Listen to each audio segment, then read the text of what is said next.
How's it going, everybody? We are here with Kristi Obrien, the head of brand partnerships and the brand platform here at Like to Know It.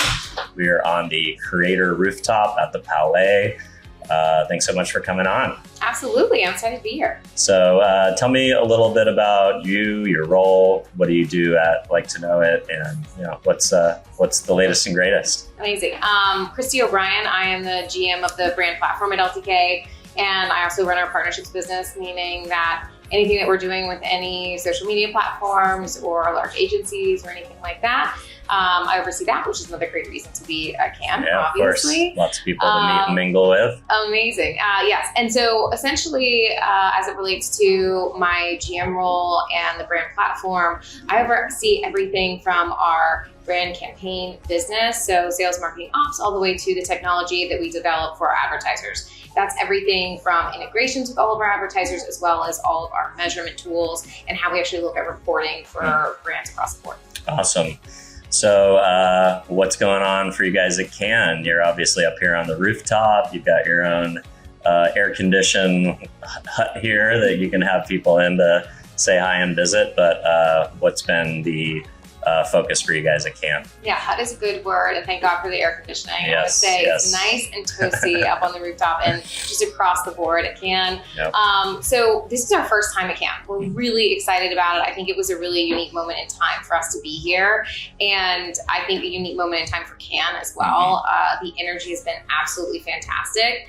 What we really are focused on is making sure that we show up for our creators and then also for our advertisers in a really unique way, so they really understand what LTK is in a way that I think they probably haven't before. LTK is at its core a three-sided marketplace where we connect creators and brands, and we've been doing that for 14 years. Wow. But one of the things that is really unique about this moment in time is the role that our consumer platform is also playing inside of this overall ecosystem. We recently relaunched our app, and if you haven't downloaded it, go download it right Check now. It out, definitely. And it really has a very big focus on community and video. Nice. And why do we think that's so important in this exact moment in time? Well, I'm sure you've interviewed every other person across the whole strip now.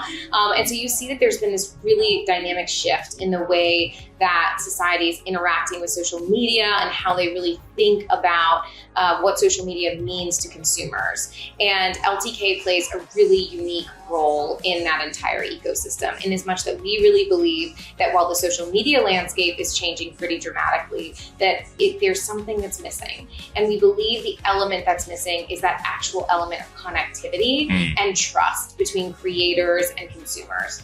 We think that we can fill that in a very unique way, and with the relaunch of our app very recently, that we're doing that much more effectively. I love it. So now you guys are consumer facing and people can use it just like they would use any other social media app, but they come there because they trust your curation process. They know that what they're going to see in feed is from creators that they can trust, that they know that have been vetted. They're not going to just see, random stuff, their uncle, posting a picture of the fish he caught, or they know exactly why they're coming there. They're looking for product recommendations. They're looking for inspiration. But mainly, we know Like to Know It or LTK as a platform where brands work with creators to specifically conduct sales and transactions and sell things, and people go for inspiration to actually buy products and for product discovery.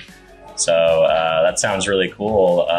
What has been the reception from the community, or what do the numbers look like? How are things going? Things are going well, but there's one point of clarification I want to make, because the trust element is not just about, I can trust that there are great brands on here and it's not a bunch of junk, or it's not like TikTok shop with stuff. I didn't say that. No, and it's that I can not only trust those brands, it's actually that I can trust the creator. So I'm sure all the conversations that you're having lately have been about AI, and we believe AI is going to serve a massive role in this entire ecosystem. So there's no part of us that's saying it's not. But what we do believe is that the human element is still extremely important.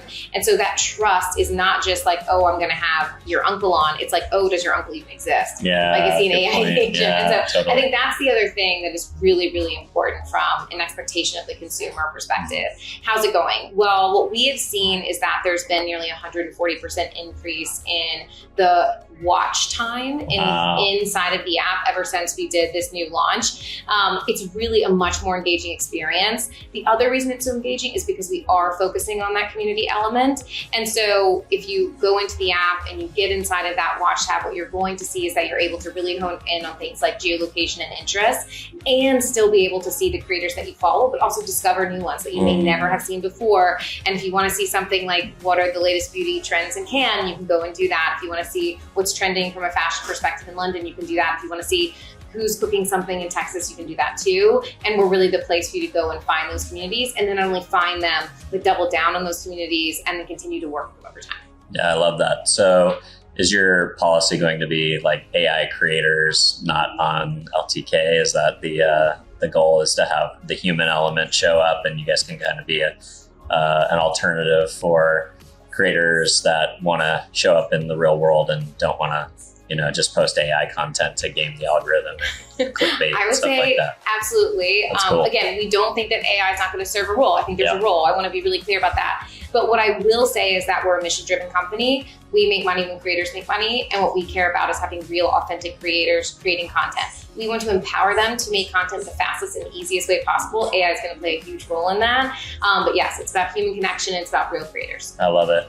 So one of the trends that I've been seeing in the commerce space around the creator economy, obviously live shopping is becoming more and more interesting, more and more important.